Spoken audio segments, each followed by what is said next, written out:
A pergunta certa é a seguinte, uma encenação pra quem? Diz aí, hã? Este vídeo é isso mesmo, é uma dublagem feita com quadrinhos. Ou melhor, é voz original feita com a já resenhada anteriormente HQ Primavera em Chernobyl. Você ficou confuso, é? Olha só, continua assistindo esse vídeo que eu vou te mostrar na prática tudo isso aí.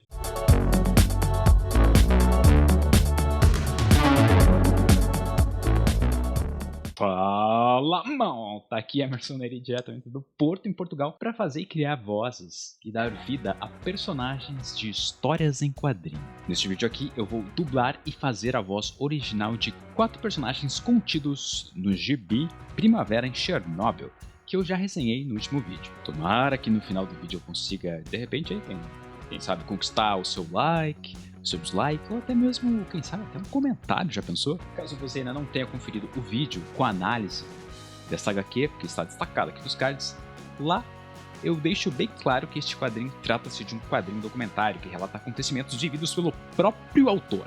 Por conta disso, serei ousado aqui em utilizar técnicas de voice-over para fazer esta dublagem barra voz original. Olha só, o voice-over ele é utilizado principalmente em documentários dublados, onde a sincronia labial não é necessariamente tão precisa, né, quanto numa dublagem normal. Porque existem muitos cortes da imagem do interlocutor da cena que mostram outros elementos e não propriamente a pessoa articulando a boca.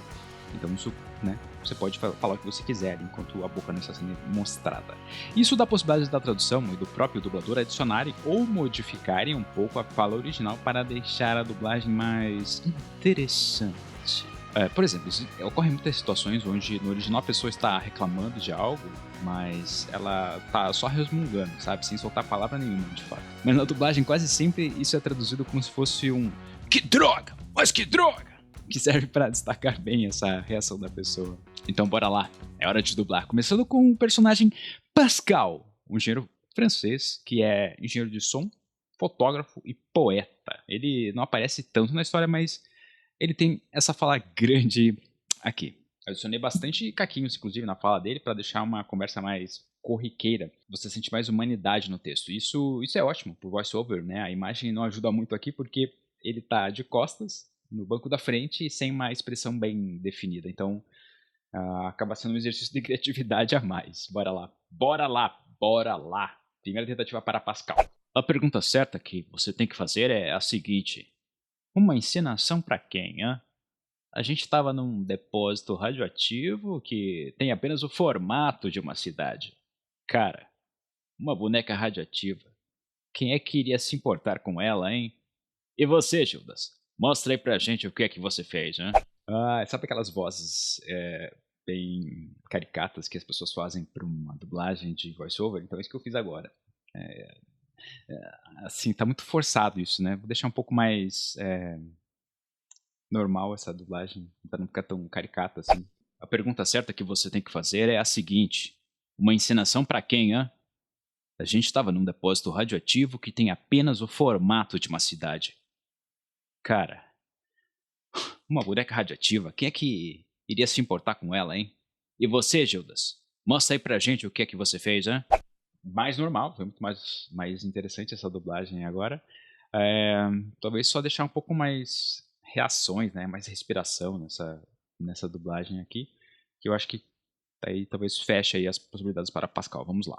Olha, a pergunta certa que você tem que fazer é a seguinte. Uma encenação pra quem, hã? A gente estava num depósito radioativo, cara, que tem apenas o formato de uma cidade. Uma boneca radioativa. Olha só, quem é que vai se importar com ela, hein? E você, Judas? Mostra aí pra gente o que é que você fez, né? Aí eu botei mais caquinho, né? E até fiz uma fala ali meio confusa, eu me confundi no texto, mas ajudou pra fazer esse voice-over mais humano, então isso caberia numa dublagem voice-over, né? Essas confusões de texto. Então. É muito comum isso. Porque a pessoa não está interpretando, né? A pessoa que está sendo dublada, ela não é um ator interpretando. Geralmente é uma pessoa que está realmente fazendo alguma coisa real e ela está confusa com alguma coisa que ela está fazendo. E ela tem que falar e ela tem que fazer alguma coisa, né? Então, ou às vezes ela está lembrando de uma coisa e a lembrança nem sempre ela é muito clara para ela. Então ela está contando e ela está meio que tentando articular uma forma que as pessoas entendam o que ela está falando, mas aí ela vem outro pensamento, e aí ela se atrapalha no pensamento e acaba também se atrapalhando nas palavras. Então no voice-over é muito comum isso, né, de deixar mais humano com essas confusões, assim, de agora é a hora de dar voz ao próprio autor. Ele era o mais novo ali, então eu tenho que trazer um pouco mais de jovialidade para a voz dele, que é basicamente o quê? Usar mais exclamação, né, que tem essa questão da juventude, e não deixar a voz muito grave. Desenhar é incrível! Isso é alucinante! Imagina só! Como é que se faz isso, hã? Vamos fazer outro livro! Exagerei demais, caricato demais. Agora vamos tentar trazer uma frase de uma forma mais normal para Emanuel. Desenhar é incrível! Isso é alucinante! Imagina só! Como é que se faz isso? Caramba! Vamos fazer outro livro! Agora ficou mais interessante, né? Eu coloquei um caramba. Caramba é também bastante utilizado na dublagem, né? Pra dar ênfase, assim, em alguma coisa. Não tanto quanto droga. Droga, eles usam bem mais que caramba. Demais também, fala-se muito. Demais, legal. Porque evita-se usar palavrões na dublagem. Mesmo que no original fala-se palavrão, na dublagem do voice-over não é utilizado palavrão. Geralmente é substituído por ou caramba ou por droga. Terceira e última tentativa para Emanuel. Desenhar o invisível. Isso é alucinante, cara. Imagina só. Como é que se faz isso, hein? Caramba, vamos fazer outro livro. Acho que coube essa última, acho que ficou melhor. Realmente coloquei mais caquinhos ali na última interpretação. Talvez passaria, talvez eu seja aprovado aí. Talvez. Você quem diz nos comentários. Aliás, meu primeiro trabalho profissional de dublagem foi com voice-over, né, que eu fiz lá em 2016. Foi lá em Curitiba, né, uma casa de dublagem de lá, que ainda não tinha estúdio próprio, né, e por conta disso ela alugou um estúdio de música para fazer essas gravações. E se você não sabe, estúdios de música tem muito mais equipamentos de gravação do que um estúdio de dublagem. Assim, é infinitamente mais caro um estúdio de música do que um estúdio de dublagem. E foi engraçado que quando eu saí da sala de gravação, eles estavam ali revisando o material que eu acabava de ter gravado, e eu ouvi minha voz ali. Pensei, caramba, né, essa não é minha voz. Porque ela tava muito bonita. A questão ali eram os equipamentos que o estúdio tinha e que faziam toda a diferença. E ó, eu sofro pra caramba na edição para deixar o áudio minimamente bom com esse microfone que eu tenho aqui. Estes belíssimos elásticos improvisados na cor roxa, que tal? Com todo o charme que esse microfone tem. Na verdade, já passou da hora de eu fazer um update aqui no equipamento. Por isso que eu tô deixando um link aí pra Amazon de um microfone com o qual aí você, né, consegue gravar áudio de ótima qualidade aí sem precisar sofrer do jeito que eu sofro aqui na edição, tá? Fica aí a dica pra você caso você queira fazer essas gravações com a sua voz em casa. Mas bora continuar aqui com a dublagem, com o equipamento que eu tenho mesmo em mãos, porque agora é a vez do Gildas. O Gildas é um desenhista mais experiente do que o Emanuel, e aqui ele tá numa discussãozinha com o próprio Emanuel. E a honestidade, hã? Como é que fica? Me diz! A questão é que temos que desenhar o que estamos vendo, e não aquilo que esperam de nós. Droga! Quis colocar esse droga ali, mas não ficou tão bom. Ele é mais velho, então eu tenho que fazer uma voz mais grave para ele. Se fosse um voice-over, existiria um exagero, né, na tradução, na dublagem ali, da interpretação, e demonstraria-se o exagero nesse sentimento que poderia estar ali de quase raiva, como se fosse realmente uma coisa raivosa. Então, acontece muito isso nos voice-overs, para justamente chamar a atenção das pessoas, né, que elas prestem mais atenção quando estão vendo um documentário na TV, principalmente na TV a cabo, né, que as pessoas estão lá zapeando no controle remoto, aí elas veem uma discussão acontecendo e elas param lá porque vem um documentário onde as pessoas estão brigando. Então é muito comum isso em traduções, dublagens de documentário, para intensificar a história toda ali. Vamos lá então para a segunda tentativa de Gildas. E a honestidade, cara? Como é que fica? Me diz. A questão é que temos que desenhar aquilo que estamos vendo e não aquilo que esperam de nós, entendeu? Menos intensa a briga ali, mas eu queria colocar o droga em algum lugar ali. Vamos ver se eu consigo adicionar isso em algum cantinho ali na terceira e última tentativa para Gildas. E a honestidade? Como é que fica? Me diz, cara. A questão é que temos que desenhar aquilo que estamos vendo e não aquilo que esperam de nós. Droga! deixei o Judas mais pé da vida ali.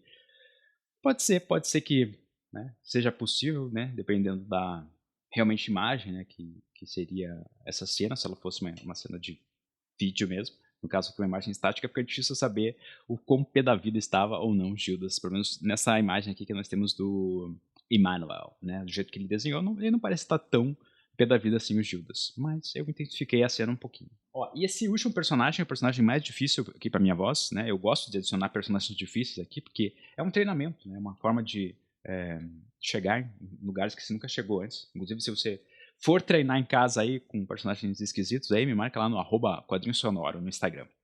Aí está a personagem que eu vou fazer, Alona, que é uma ucraniana que fala francês e que é uma das intérpretes para este grupo francês. Ela é mais jovem que o Emmanuel e por isso mais empolgada também. Vamos lá, 3 tentativas para Alona. Ei, Manuel! Ei, Emmanuel, eu vi o lobo! Olha só! Note que a frase dela é bem curta. Eu tô tentando puxar um agudo ali que eu não tenho. Então fica muito caricato mesmo.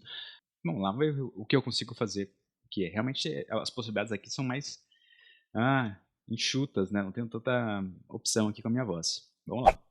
Emmanuel! Ei! Emmanuel, eu vi! Eu vi um lobo! Olha só! Melhor, ficou um pouquinho melhor. Né? Talvez brincar um pouco mais com essas palavras, estender, alongar ali, talvez seja a única coisa que eu consiga fazer de diferente para Alona. Vamos lá. Emmanuel! Ei! Emmanuel! Eu vi o lobo! Olha só! Isso foi tudo que eu consegui fazer com a voz da Alona, né, que é ucraniana. E agora vamos fazer recapitulando desses 4 personagens, né, o que eu achei de cada um com a minha voz. O primeiro deles foi o Pascal. O Pascal conseguiria fazer ali sem problemas, né? Ele também não tem tanta expressão nessa imagem que eu peguei dele ali. Então, dá pra imaginar qualquer coisa pra ele, né? Então, acho que na última tentativa até ficou interessante do jeito que eu coloquei. Errando até, né? Eu errei ali algumas falas que ficaram... Deixou a coisa muito mais humana, né? Ficou interessante ali pro Pascal, a última tentativa. Depois veio o Emmanuel, né, que é um personagem que é mais novo, mais jovem ali. Pra mim, eu achei que ficou mais difícil, né, conseguir talvez essa voz, se fosse um teste de verdade, né. Acho que seria mais complicado pra mim chegar ali, mas dependendo dos dubladores que fariam o teste também, eu teria chances, né. Nem sempre eles escolhem aquela pessoa que tem a melhor voz para aquele personagem, porque às vezes é uma questão do elenco, né, o estúdio tem que saber exatamente se ele tem elenco para todas as vozes, e às vezes uma pessoa que conseguiu alcançar a melhor voz, por exemplo, o Emmanuel, mas ele conseguiu também fazer uma boa voz com outro personagem, e aquele outro personagem não tem tantos dubladores para aquela voz, para aquele tipo de voz, então opta-se por pegar esse dublador que fez ótimo o Emmanuel, mas ele só fez bom o Pascal, por exemplo, e joga esse dublador pro Pascal, e pega um outro dublador que não conseguiu fazer ótimo o Emmanuel, mas ele consegue fazer bom, pelo menos o Emmanuel. Então, assim o estúdio consegue equilibrar bem as vozes. Porque senão ele tem que pegar um ótimo dublador pro Emmanuel e daí fica um dublador ruim pro Pascal, por exemplo. Então, isso não é um equilíbrio bom de vozes. Aí depois vem o Gildas, que talvez tenha sido aí o personagem que talvez eu mais tenha conseguido combinar a voz com ele, né? De deixar o grave mais parecido com o que ele tem ali. Eu tentei exagerar muito ali, talvez na questão da intensificar uma raiva pra ele ali, que talvez não coube, mas tirando isso, acho que também seria possível conseguir ali um teste, né, passar no teste do Judas. E daí por último vem a Alona, que nunca, na realidade, teria chance de dublar ela, né? Mas assim, é um exercício, então por isso valeu a pena. Você curtiu esse voiceover adaptado para histórias em quadrinhos? Curtiu esse vídeo? Deu vontade de perguntar alguma coisa nos comentários? Não, pergunta aí, pô. Ou se não perguntar aqui, pergunta lá no @quadrinhosonoro no Instagram. E caso você queira praticar em casa, né, eu recomendo bastante aí esse microfone que tá na descrição. Tem um link aí pra Amazon, lá você vai poder saber, clicando nesse link, você vai saber o preço exatamente que tá, né, nesse momento aí que você está assistindo esse vídeo. Olha, é possível que a partir da semana que vem eu já esteja juntando o vídeo de análise com o vídeo de dublagem de quadrinhos, porque eu quero dar mais espaço aqui no canal para falar de roteiro de quadrinhos, Então, se inscreve no canal e clica no sininho para ser notificado quando isso for acontecer.